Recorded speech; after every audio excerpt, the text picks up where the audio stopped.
नमस्कार। आपका अखबार के संग में आपका स्वागत है। मैं हूं प्रदीप सिंह। संसद में जो कुछ चल रहा है वो स्पष्ट रूप से जो दिखाई दे रहा है कि संसद, खास तौर से लोकसभा, राहुल गांधी ने उसको बंधक बना लिया है। अब लोकसभा में वो होगा जो राहुल गांधी चाहेंगे, वो नहीं होगा जो अधिकांश या सांसदों का बहुमत चाहता है या स्पीकर चाहते हैं। सदन की कार्यवाही जो भी पीठासीन अधिकारी है, लोकसभा में लोकसभा स्पीकर और राज्यसभा में सभापति, उनके निर्देशन में चलती है। वो व्यवस्था कायम करते हैं, वो नियम और परंपरा की बात बताते हैं, उसके अनुसार सदन की कार्यवाही चलती है। लेकिन राहुल गांधी ये सब मानने को तैयार नहीं। उनका कहना है कि जब तक उनको उनकी मर्जी के मुताबिक बोलने नहीं दिया जाएगा वो सदन नहीं चलने देंगे, और सदन नहीं चल रहा है। अब कांग्रेस पार्टी ने और उसके साथी दलों ने घोषणा की है कि वो स्पीकर ओम बिरला के खिलाफ अविश्वास प्रस्ताव लाएंगे। वैसे तो ये कोई नई बात नहीं है। सबसे पहले 1954 में जीवी मावलंकर, जो पहले लोकसभा अध्यक्ष थे, उनके खिलाफ भी अविश्वास प्रस्ताव आया था। इस पर चर्चा भी हुई, लेकिन वोटिंग की नौबत नहीं आई। आरोप क्या था? विपक्ष का आरोप था कि वो सत्ता पक्ष का यानी कांग्रेस का बचाव करते हैं, कांग्रेस का पक्ष लेते हैं। उनके बारे में एक और बात कही गई थी। उन्होंने लोकसभा अध्यक्ष बनने के बाद इस्तीफा नहीं दिया था कांग्रेस पार्टी से, जो कि परंपरा है। जो भी स्पीकर चुना जाता है वो पार्टी से, जिस पार्टी का है उसकी सदस्यता से इस्तीफा दे देता है, और उसके अलावा वो पार्टी की बैठकों में भी जाते थे। तो सदस्यों ने कहा कि ये पार्टी की बैठकों में जाते हैं और लोकसभा अध्यक्ष का पदभार कैसे संभाल सकते हैं, जिससे उम्मीद की जाती है कि वो निष्पक्ष होगा। सारी चर्चा सुनने के बाद जीवी मावलंकर ने कहा कि अगर कोई एक भी सदस्य ये खड़ा होकर कह दे कि मैंने कोई रूलिंग जो दी है वो पक्षपातपूर्ण है, तो मैं अभी इस्तीफा दे दूंगा। पूरा विपक्ष शांत हो गया, मामला खत्म हो गया। ये था पहला अविश्वास प्रस्ताव। लेकिन मावलंकर का कद बहुत बड़ा था और ये बात विपक्ष के नेता भी समझते थे, इसलिए उन्होंने अपनी नाराजगी जरूर जाहिर की, लेकिन इस मामले को और आगे नहीं बढ़ाया। दूसरी बार अविश्वास प्रस्ताव आया जब डॉक्टर नीलम संजीव रेड्डी लोकसभा अध्यक्ष थे, और उन पर भी आरोप यह था कि वो विपक्ष को बोलने का मौका नहीं देते। इस प्रस्ताव पर भी चर्चा हुई, लेकिन प्रस्ताव पर वोटिंग की नौबत नहीं आई। तीसरी बार 1987 में बलराम जाखड़ जब स्पीकर थे, तब विपक्ष के सांसद जो है वो अविश्वास प्रस्ताव लेकर आए थे और कहा कि बोफोर्स घोटाले पर इस सरकार का बचाव कर रहे हैं और नियमों का हवाला देकर ये हमें बोलने नहीं देते हैं। इस मामले पर भी चर्चा हुई इस प्रस्ताव पर, लेकिन वोटिंग की नौबत नहीं आई। फिर आया 2001, जब जीएमसी बालयोगी, जो टीडीपी के नेता थे और अटल जी की सरकार थी उस समय, वो गठबंधन की सरकार थी, तो टीडीपी का को स्पीकर का पद मिला था, वो स्पीकर थे। उनके खिलाफ अविश्वास प्रस्ताव विपक्ष ने कांग्रेस के नेतृत्व में पेश किया था। उन पर आरोप था कि विपक्ष जितने भी स्थगन प्रस्ताव देता है उन सबको वो खारिज कर देते हैं। वैसे याद कीजिए, ये आरोप कांग्रेस ने और विपक्षी दलों ने जगदीप धनखड़ पर भी लगाया था। तब उन्होंने भी नियमों का हवाला दिया था कि वो क्यों रद्द कर रहे हैं। 2011 में फिर बीजेपी के नेतृत्व में अविश्वास प्रस्ताव आया लोकसभा स्पीकर के सामने। मीरा कुमार लोकसभा अध्यक्ष थी। उन पर आरोप था विपक्ष का कि वो 2G और CWG घोटाले पर सांसदों को अपना पक्ष नहीं रखने दे रही। इसमें भी प्रस्ताव पर चर्चा हुई, लेकिन वोटिंग की नौबत नहीं आई। आखिरी प्रस्ताव इन्हीं ओम बिरला के खिलाफ लाने की घोषणा की थी कांग्रेस और उसके साथी दलों ने, लेकिन फिर उन्हें लगा कि लोकसभा में जिस तरह का अकेले भाजपा का बहुमत था और एनडीए और साथी दलों को मिलाकर प्रचंड बहुमत था, इसलिए उन्होंने इस प्रस्ताव को लाने का विचार त्याग दिया। अब फिर ये बात हो रही। पहली बात तो ये जो प्रस्ताव आए, अविश्वास प्रस्ताव आए, लेकिन वोटिंग तक नहीं गए, तो क्यों नहीं गए? उसके दो कारण है। ये उसी तरह से है जैसे सरकार के खिलाफ अविश्वास प्रस्ताव लेकर आता है विपक्ष। ज्यादातर मामलों में, एक दो अपवादों को छोड़कर ज्यादातर मामलों में विपक्ष को पता होता है कि इस प्रस्ताव के जरिए सरकार को गिरा नहीं पाएगा, और उसको ये भी मालूम होता है स्पीकर के खिलाफ प्रस्ताव लाकर कि अगर सत्तारूढ़ दल का बहुमत है तो स्पीकर को हटा नहीं पाएगा। अपना विरोध और अपनी बात रखने के लिए ये प्रस्ताव लेकर आता है, जिससे चर्चा हो और उस विषय को वो रेखांकित कर सके। तो एक कारण तो ये होता है। अभी कांग्रेस पार्टी ने जो धमकी दी है अविश्वास प्रस्ताव लाने की, उसकी सारी परिस्थितियां अलग हैं। अब आप देखिए जिस तरह से लोकसभा को बंधक बनाया गया है। पूर्व सेनाध्यक्ष जनरल नरवणे की किताब का एक हिस्सा राहुल गांधी पढ़ना चाहते हैं, सरकार कह रही है वो किताब छपी नहीं है। राहुल गांधी आज जनरल नरवणे का एक ट्वीट लेकर आए जो 2023 में उन्होंने सोशल मीडिया पर पोस्ट किया था कि उनकी किताब जो है छप गई है और वो अमेज़न पर उपलब्ध है। हालांकि पब्लिशर कह रहा है कि हमने छापी नहीं है किताब। पब्लिशर कह रहा है कि केवल एडवांस कॉपियां जो छपती हैं किसी भी किताब की 4-5 शुरू में वही छपी हैं, ये किताब पब्लिश नहीं हुई है। डिफेंस मिनिस्ट्री ने जो वेटिंग के लिए गई थी किताब उसको क्लियरेंस अभी तक नहीं दिया है। बिना डिफेंस मिनिस्ट्री की क्लियरेंस के डिफेंस और राष्ट्रीय सुरक्षा से संबंधित जो मामले हैं उन पर लिखी गई किताबों को छापने की अनुमति नहीं मिलती। मैंने पिछले वीडियो में भी बताया था कि 1962 में चीन युद्ध पर लिखी गई किताब को आज तक क्लियरेंस नहीं मिली डिफेंस मिनिस्ट्री की, इसलिए वो छप नहीं पाई। और एक नहीं 3 ऐसी किताबें 1962 के भारत चीन युद्ध पर हैं जिनको कभी डिफेंस मिनिस्ट्री की क्लियरेंस नहीं मिली। अब मैं बात दूसरी कर रहा हूं। सवाल यह है कि राहुल गांधी जो कर रहे हैं, किरण रिजिजू जो संसदीय कार्य मंत्री हैं, उन्होंने आज कहा कि संसद गुंडागर्दी की जगह नहीं है। तो सवाल यह है कि अगर कोई गुंडागर्दी कर रहा है तो उसको रोकने की जिम्मेदारी किसकी है? मतलब भारत के संसदीय इतिहास में पहली बार हुआ कि लोकसभा स्पीकर ने खुद फोन करके प्रधानमंत्री से कहा कि आप सदन में मत आइए क्योंकि आपको शारीरिक रूप से नुकसान पहुंचाया जा सकता है, आपकी सुरक्षा को खतरा है। और ये बात तो अब मतलब छिपी हुई नहीं है कि कांग्रेस की 5-6 महिला सांसद प्रधानमंत्री के आसन के आगे पीछे चली गई थी। भारतीय जनता पार्टी की महिला सांसद उनको रोकने के लिए जाना चाहती थी, उनको रोक दिया गया। ये बात आज किरण रिजिजू ने बताई। अब आप कल्पना कीजिए कि अगर ऐसा हुआ होता और प्रधानमंत्री आ गए होते तो कुछ भी हो सकता था। तो सदन में अगर प्रधानमंत्री सुरक्षित नहीं है और इस बात से कन्विंस है लोकसभा स्पीकर, तो सवाल उठता है कि उन्होंने कार्रवाई क्या की है। और सवाल केवल स्पीकर तक नहीं सीमित रहता, सवाल जो है वो सरकार से भी उठता है कि भाई इस तरह की अराजकता, संसद को न चलने देना कब तक सरकार बर्दाश्त करती रहेगी? एक तो समय आना चाहिए जब सरकार तय करे कि अब बस बहुत हो गया। एक व्यक्ति की जिद, एक व्यक्ति की सनक, एक व्यक्ति का अहंकार पूरे सदन पर भारी पड़ रहा है और सरकार असहाय की तरह देख रही है। हालांकि अभी 2 दिन पहले एफआईआर दर्ज हुई है इस किताब को लेकर कि बिना पब्लिश हुए कैसे पब्लिक डोमेन में इसका पीडीएफ आया, लेकिन वो एक अलग मामला है, कानूनी मामला है। सवाल यह है कि सदन में जो राहुल गांधी का व्यवहार है, उन्होंने बहुत स्पष्ट कर दिया है, एक बार नहीं कई बार, कि वो स्पीकर की रूलिंग को नहीं मानते, वो सदन के नियमों को नहीं मानते, वो सदन की परंपराओं को नहीं मानते। तो ऐसे सदस्य के साथ क्या किया जाए?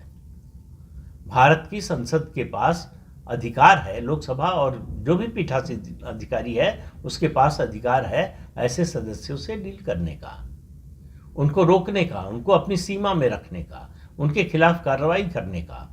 तो सवाल यह है कि राहुल गांधी को क्यों नहीं रोका जा रहा है? क्या राहुल गांधी तय करेंगे कि लोकसभा चलेगी या नहीं? राहुल गांधी ने तो तय कर दिया कि हम प्रधानमंत्री को नहीं बोलने देंगे। राष्ट्रपति के अभिभाषण के धन्यवाद प्रस्ताव पर प्रधानमंत्री को नहीं बोलने दिया गया और इस सरकार ने चुपचाप इसको बर्दाश्त कर लिया। लोकसभा स्पीकर खुद कह रहे हैं कि प्रधानमंत्री की सुरक्षा को खतरा था, लेकिन सवाल यह कि सुरक्षा को खतरा था, उसके बाद आपने क्या किया? कौन सा कदम उठाया? राहुल गांधी के खिलाफ कोई बड़ी कार्रवाई छोड़िए, क्या आपने राहुल गांधी को कोई नोटिस भी दिया? सत्तारूढ़ दल की ओर से क्या किसी ने प्रिविलेज मोशन भी मूव किया? तो अब ये नियम बन जाएगा, ये परंपरा बन जाएगी सदन की कि जो भी विपक्ष में होगा उसमें एक नेता खड़ा होगा और वो सदन नहीं चलने देगा, वो तय करेगा कि सदन चलेगा कि नहीं चलेगा। ये मेरा मानना है कि लोकसभा अध्यक्ष ओम बिरला और केंद्र सरकार दोनों की कमजोरी की वजह से हो रहा है। ऐसा है कि धैर्य अच्छी बात है, संयम अच्छी बात है, बर्दाश्त करना भी अच्छी बात है, लेकिन हर चीज की एक सीमा होती है। एक ऐसा समय आता है जब आपको तय करना होता है कि बस अब इसके आगे नहीं। वो समय बीत गया है। राहुल गांधी इस सत्र के शुरू होने के बाद से ही, बजट पेश होने के बाद से ही जिस तरह का रवैया उन्होंने अपनाया है, वो राष्ट्रपति के अभिभाषण पर, धन्यवाद प्रस्ताव पर चर्चा पर बोलने को तैयार नहीं। अब वो बजट पर भी बोलने को तैयार नहीं। बजट पर विपक्ष की ओर से भाषण शुरू करना था शशि थरूर को, और शशि थरूर खड़े होकर क्या कहते हैं कि राहुल गांधी को अपनी बात रखने का मौका दिया जाए। ये संसद की परंपरा है कि एक हाउस की बात दूसरे हाउस में नहीं उठाई जाती, लेकिन पूरी संसद के शायद सबसे वरिष्ठ नेता हैं मल्लिकार्जुन खड़गे, जो राज्यसभा में विपक्ष के नेता हैं, और वो केंद्रीय मंत्री रह चुके हैं, राज्य में मंत्री रह चुके हैं, कांग्रेस पार्टी के राष्ट्रीय अध्यक्ष हैं। वो राज्यसभा में मुद्दा उठा रहे हैं कि राहुल गांधी को लोकसभा में बोलने क्यों नहीं दिया जा रहा है। लोकसभा में क्या होगा ये मल्लिकार्जुन खड़गे तय करेंगे या स्पीकर तय करेंगे, लेकिन ये सब हो रहा है हमारी आपकी आंखों के सामने, और हो रहा है। ये बात आश्चर्यजनक नहीं है, कांग्रेस का ये उद्देश्य है, और खुद स्पीकर कह रहे हैं कि सदन की कार्यवाही को सुनियोजित ढंग से बाधित किया जा रहा है। तो फिर सवाल उठता है, आप क्या कर रहे हैं? सदन जो है सुचारू रूप से चले, ये सबसे पहली जिम्मेदारी पीठासीन अधिकारी यानी लोकसभा स्पीकर या सभापति की होती है राज्यसभा में। स्पीकर ने उसके लिए क्या किया? राहुल गांधी के खिलाफ कोई एक्शन लेने से ओम बिरला क्यों डर रहे हैं? वो खुद डर रहे हैं या सरकार की ओर से उनको मना किया जा रहा है? ये राहुल गांधी को, वैसे होता यह है कि सत्तारूढ़ दल जो है विपक्ष को थोड़ा लॉन्ग रोप देता है कि अपनी भड़ास निकाल लें, अपनी बात कह लें। उससे ज्यादा मौका राहुल गांधी को मिल चुका है। जनरल नरवणे की किताब पर वो 4-4 बार बोल चुके हैं। सदन के अंदर और सदन के बाहर जो कुछ नहीं बोलना चाहिए था वो भी बोल चुके हैं। अब वो और क्या बोलना चाहते हैं? सिर्फ वो चाहते हैं कि भारतीय सेना के जो ऑपरेशनल डिटेल्स हैं उनको वो जाहिर करें, पूरी दुनिया के सामने रखें, और सरकार को मजबूर होकर आकर उस पर जवाब देना पड़े। जवाब देने का मतलब है सरकार को भी ऑपरेशनल डिटेल्स के बारे में बोलना पड़ेगा, जो कोई सरकार नहीं बोलेगी, दुनिया की किसी संसद में नहीं बोलेगी। लेकिन राहुल गांधी को सेना से, देश की सुरक्षा से, इन सब मामलों से कोई उनका सरोकार नहीं है। लेकिन मैं बार बार लौट कर आ रहा हूं कि सरकार और लोकसभा अध्यक्ष की जिम्मेदारी और जवाबदेही क्या है, वो इस मामले में क्या कर रहे हैं। कब तक राहुल गांधी को बंधक बनाने देंगे लोकसभा को? कब तक संसद की कार्यवाही को इस तरह से बाधित होने देंगे? और ऐसा नहीं है कि संसद में हंगामा करने वाले सांसदों के खिलाफ इससे पहले कार्रवाई नहीं हुई हो। अभी ही 8 सांसदों को निलंबित किया गया है। राहुल गांधी को क्यों नहीं किया जा सकता? जो व्यक्ति अकेले संसद को नहीं चलने दे रहा है उसको क्यों नहीं निलंबित किया जा सकता? कहने वाले ये कह सकते हैं कि फिर और हंगामा करेगा विपक्ष।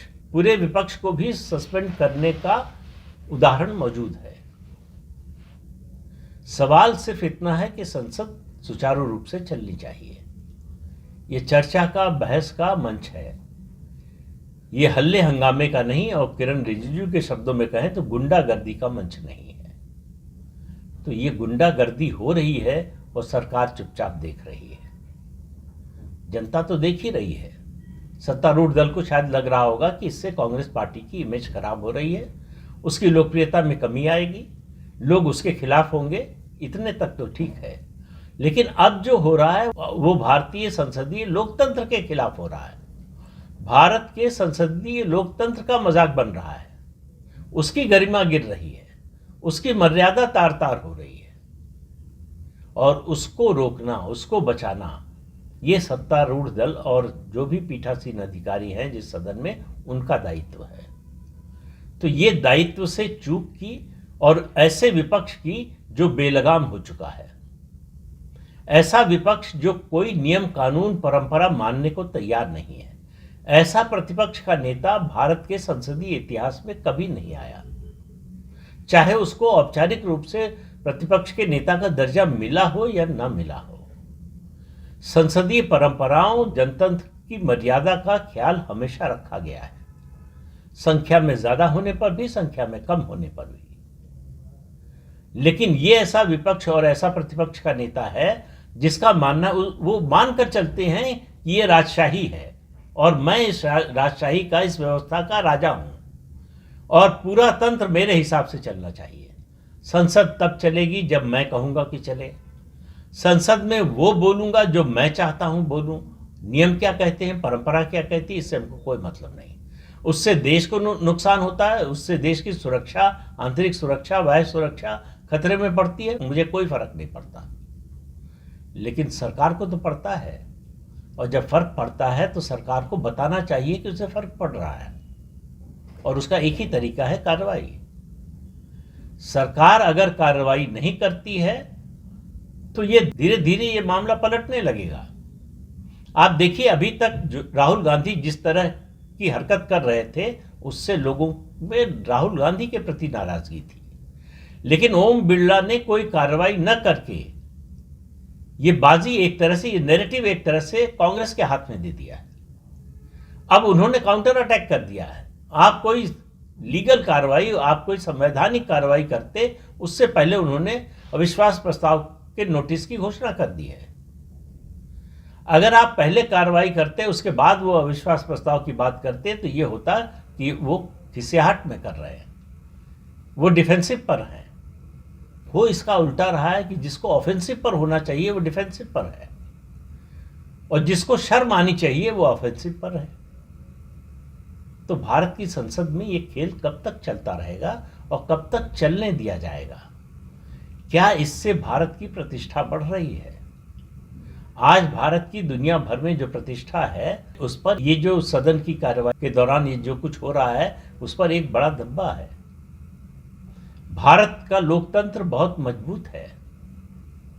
भारत के लोकतंत्र की जड़ें बहुत गहरी हैं।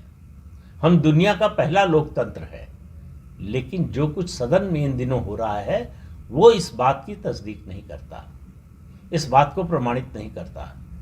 वो बताता है कि भारत का लोकतंत्र बहुत छिछला हो गया है और भारत का विपक्ष बहुत ही गैर जिम्मेदार हो गया है। बल्कि वो देश के विरोध, जनतंत्र के विरोध और संसदीय परंपरा के विरोध में खड़ा हो गया है। उसको पब्लिसिटी चाहिए, उसको आईबॉल्स चाहिए, उसको किसी तरह से प्रचार चाहिए। वो इस नीति पर चल पड़ा है कि बदनाम होंगे तो क्या नाम ना होगा। राहुल गांधी को अपना नाम कमाने का और कोई तरीका नहीं सूझ रहा है। उनके पास कोई सकारात्मक एजेंडा है ही नहीं। उनका जो भी एजेंडा है वो नकारात्मक है। वो भारत राष्ट्र के खिलाफ है और भारत की संसदीय परंपराओं, जनतंत्र के खिलाफ है। ऐसे व्यक्ति को रोकना जनतंत्र को बचाने और संसदीय जनतंत्र को और उसकी परंपराओं को बचाने जैसा होगा, अगर सरकार ये हिम्मत जुटा सके। तो इस अंक में इतना ही। अगले अंक में फिर मिलेंगे किसी नए मुद्दे के साथ। तब तक के लिए अनुमति दीजिए। आपसे अनुरोध है कि चैनल देखिए, शेयर कीजिए, लाइक कीजिए और सब्सक्राइब जरूर कीजिए। नमस्कार।